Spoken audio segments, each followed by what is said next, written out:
শুধু ক্ষীরা আর ক্ষীরা ক্ষেত থেকে তোলার পর এভাবেই পানি দিয়ে পরিষ্কার করা হয় কিশোরগঞ্জের সুস্বাদু ক্ষীরা। পানি, মাটি ও আবহাওয়ার এক অনন্য সমন্বয়ে কিশোরগঞ্জের ক্ষীরা এখন দেশসেরা হিসেবে খ্যাতি পাচ্ছে। মৌসুমে প্রতিদিনই কয়েক ট্রাক ক্ষীরা ঢাকা সহ দেশের বিভিন্ন বাজারে সরবরাহ করেন এই এলাকার কৃষকেরা।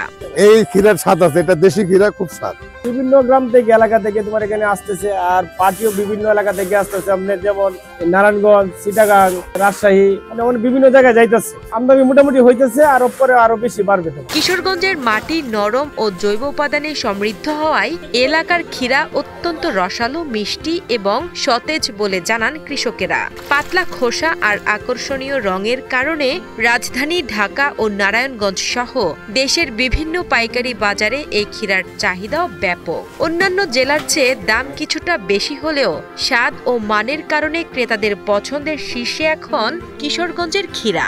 কিশোরগঞ্জ ক্ষীরা সব থেকে সেরা বাংলাদেশে, কারণ কৈরামাটি উন্নত মাটি, সব থেকে কিশোরগঞ্জ ক্ষীরাই স্বাদ। ক্ষীরা তো আমরা বাজারে থেকে নেই, আরো তো বেশি বাড়িতে বা খেতে থেকে নেই। ক্ষেত থেকে তোলার আগে ব্যাপারীরা নিয়ে যায় ক্ষেত থেকে ক্ষীরা পাওয়া যাইতেছে। ক্ষেত থেকে মানে কোনো দূষিত নাই, কোনো নাই, এর লেগে থেকে ক্ষেত থেকে নিয়ে যায়। গত বছর জেলায় 1174 হেক্টর জমিতে আবাদ হলেও এবার চাষাবাদ আরও বেড়েছে, যার মধ্যে শুধু তাড়াইল উপজেলাতেই 664 হেক্টর জমিতে ক্ষীরা চাষ হয়েছে।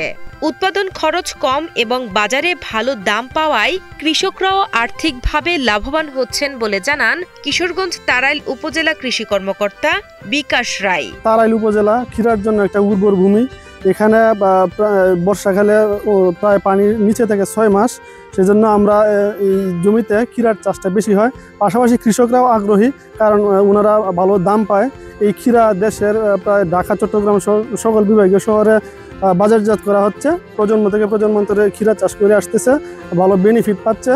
আমরাও সর্বক্ষণিক ওনাদের পরামর্শ দিয়ে যাচ্ছি। কৃষি সম্প্রসারণ অধিদপ্তর কিশোরগঞ্জকে দেশের ক্ষীরার হাব হিসেবে গড়ে তোলার লক্ষ্য নিয়ে কাজ করছে।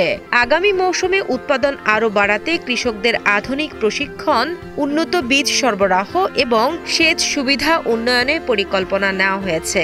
কৃষি কর্মকর্তাদের প্রত্যাশা, সরকারি সহায়তা ও সঠিক পরিকল্পনায় কিশোরগঞ্জের ক্ষীরা কৃষি অর্থনীতিতে বড় ভূমিকা রাখবে বলে জানান কিশোরগঞ্জ কৃষি সম্প্রসারণ অধিদপ্তরের উপপরিচালক ডক্টর মোহাম্মদ সাদিকুর রহমান। আমরা ভালো জাতের বীজ কোথায় পাওয়া যায় এবং কি পরিমাণ সার দরকার, কতটুকু সার দরকার, কিভাবে পরিচর্যা করা দরকার, কি রোগ এবং পোকার জন্য কোন কোন ঔষধ বা ট্রিটমেন্ট দরকার, সেগুলোর ব্যাপারে আমরা কৃষককে সার্বক্ষণিক পরামর্শ দিয়ে যাচ্ছি।